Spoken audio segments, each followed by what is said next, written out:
Bien, se denomina maximato al periodo comprendido entre 1928 y 1934, tras la muerte de Álvaro Obregón, el candidato ganador a la presidencia de la República, durante el cual la política mexicana estuvo dirigida por el hombre fuerte que estamos viendo en pantalla, Plutarco Elías Calles, en el que se convirtió después de la muerte del último caudillo, Álvaro Obregón. El general Plutarco Elías Calles fue presidente de México de 1924 a 1928. Álvaro Obregón fue presidente de 1920 a 1924. Deja la presidencia en manos de Plutarco Elías Calles para un periodo de 4 años, todavía era el periodo presidencial, de 1924 a 1928. En 1927 se llevan a cabo reformas constitucionales para permitir a Álvaro Obregón que vuelva a contender por la presidencia. Durante la presidencia de Plutarco Elías Calles se abre el camino para que Álvaro Obregón regrese a la presidencia, yendo en contra del principio emanado de la Revolución de 1910 de sufragio efectivo, no reelección. Pero el poder presidencial enferma en Beleza. Álvaro Obregón gana las elecciones presidenciales el 10 de julio de 1928, estando en plena efervescencia la guerra cristera. Sin embargo, el candidato electo no habría de llegar a ocupar el poder ejecutivo por segunda vez, pues el 17 de julio de 1928, horas antes de que se realizara la entrevista con el embajador estadounidense que se había ofrecido para negociar con el Vaticano y que terminara la guerra cristera, Álvaro Obregón fue asesinado en el restaurante La Bombilla. De hecho, ya había habido un intento de asesinarlo cuando en la capital de la República se trasladaba a una corrida de toros y fue atacado con una bomba que explotó cerca de su auto, resultando ileso. Sin embargo, no se tomaron las medidas precautorias correspondientes, tan es así que el 17 de julio llega a la comida a la que había sido invitado en el restaurante La Bombilla para festejar su triunfo, siendo agasajado por los diputados del estado de Guanajuato, y ahí acudió el joven José de León Toral, quien se acercó al candidato electo para hacerle un dibujo y aprovechó su cercanía para sacar su pistola y dispararle a quemarropa. Con el asesinato de Álvaro Obregón, la crisis política que atravesaba la familia revolucionaria en el poder desde 1926 se hizo más severa a raíz del asesinato, teniendo en cuenta que la reelección de Obregón había ocurrido en circunstancias de conflicto, debido a las rivalidades existentes entre el caudillo y el líder obrero Morones, y por la manera violenta en que se eliminara a los otros dos principales aspirantes a la presidencia, Gómez y Serrano. La muerte de Álvaro Obregón, que beneficiaba a Morones y a los antireeleccionistas y, por supuesto, a Plutarco Elías Calles, hicieron surgir rumores de que había sido uno de ellos o ambos quienes lo habían mandado matar, por lo que se dio un nuevo factor de lucha enconada entre los grupos que se disputaban el poder. Los obregonistas culpaban del crimen a Morones y hasta al propio Calles, mientras que los antireeleccionistas permanecían a la expectativa. Las averiguaciones policíacas exigidas por los obregonistas acerca del asesinato no lograron dar con los supuestos autores intelectuales, que con un móvil político estuvieron detrás de aquel fanático católico que asesinara al presidente electo. De manera que jamás se esclareció si hubo o no tal móvil político en el crimen, y las acusaciones contra los moronistas quedaron sin fundamento. Pero el problema era que ante la ausencia de Obregón, se dejaba un vacío de poder que en aquel 1928 no podía vislumbrarse cómo y por quién sería llenado. La fuerza política estaba en manos de los obregonistas en el momento del asesinato de su líder, y Calles aún no contaba con auténticos seguidores que permitieran neutralizar el peso político de aquellos, enemigos de él mismo y de Morones. Por otra parte, las subversiones de los militares regionales seguían constituyendo una seria amenaza para la paz, sin contar con que se había tenido que posponer la solución al conflicto religioso debido a la conmoción creada por el crimen contra Obregón. Cuando Calles rindió su último informe de gobierno, informe que habría de ser de gran trascendencia histórica debido a lo que en él se anunciaba, lamentaba Calles la pérdida irreparable del presidente electo que dejaba al país en una situación particularmente difícil por la total carencia, no de hombres capaces o bien preparados, que afortunadamente los hay, pero sí de personalidades de indiscutible relieve, con el suficiente arraigo en la opinión pública y con la fuerza personal y política bastante para merecer por su solo nombre y su prestigio la confianza general.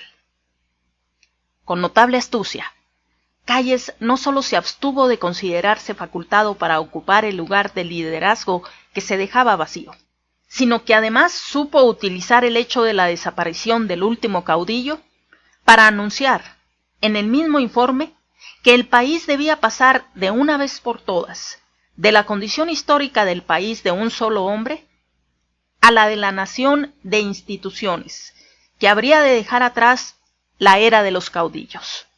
Sin embargo, de las palabras a los hechos, todo cambiaba, pues fue precisamente quien dijera estas palabras, que había de pasar del país de un solo hombre a la de nación de instituciones, quien fuera el creador del maximato.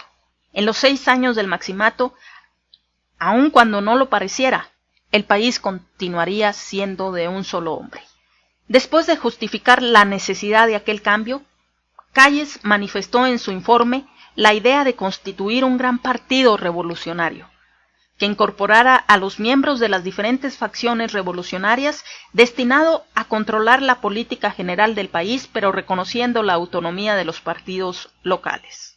Así, la idea del partido como agente institucionalizador había quedado esbozada aquel 1 de septiembre. Solamente faltaba que fuera aceptada por todos los hombres fuertes que constituían la familia revolucionaria. Sin embargo, el problema inmediato era nombrar al presidente interino, que según lo señalaba la Constitución, debía encargarse del poder ejecutivo en los casos en que un presidente electo no llegara a tomar posesión de su cargo. El mismo Calles propuso ante el Congreso que quien se postulara a la presidencia interina o a la constitucional después no fuera miembro del ejército, queriendo evitar con eso las pugnas que podría ocasionar entre los jefes militares la designación de cualquiera de ellos, con la consecuente eliminación del resto. Además, Calles trató de impedir que se postulara como presidente interino a alguno de los legisladores obregonistas, porque temía que con la fuerza que éstos tenían, él quedara prácticamente marginado del poder político del país. Así Calles consiguió que fuera elegido Emilio Portes Gil, un joven político que no había ocupado puesto alguno en su gabinete y podía considerarse como obregonista, sin ser contrario al callismo. Había sido gobernador en su natal Tamaulipas, donde emprendió una labor agrarista que le valió el arraigo popular. Durante su mandato logró neutralizar a las fuerzas de tendencia socialista que intentaron desestabilizar al gobierno. La comisión de diputados que eligió a Portes Gil estableció que la presidencia interina se prolongara del 1 de diciembre de 1928 al 5 de febrero de 1930, lapso en el que prepararía el proceso para la elección constitucional de un nuevo presidente. Entonces, con la muerte de Álvaro Obregón, era obvio que Calles no podía ya ocupar la presidencia en el periodo inmediato posterior al suyo, y tampoco habría de hacer uso después de la reforma constitucional que permitía la reelección no sucesiva, establecida a fin de que Obregón volviera a la presidencia. De hecho, dicha reforma fue derogada en abril de 1933. En aquel periodo de 6 años que constituyó el maximato, hubo 3 gobernantes sucesivamente. El primero, Emilio Portes Gil, después Pascual Ortiz Rubio. Quien sería electo sufriría un atentado, su apodo sería El Nopal, por baboso. Todavía nos falta hacer ese segundo video de los apodos del presidente. Ya saben cómo es el pueblo, le gusta mofarse, es una forma de venganza de sus gobernantes. Entonces, pues este fue el apodo que encontraron para Pascual Ortiz Rubio, tras la serie de gobernantes peleles, como se les conoció también, que estaban tras el poder del jefe máximo de la revolución, Plutarco Elías Calles. Pascual Ortiz Rubio no soportó la presión y renunció para posteriormente ser sucedido como presidente interino Abelardo L. Rodríguez. Por Abelardo L. Rodríguez. Y después se quedaría y se creía que habría un cuarto nopalito, Lázaro Cárdenas del Río, que silencioso, a diferencia, por ejemplo, de Colosio, llega a la presidencia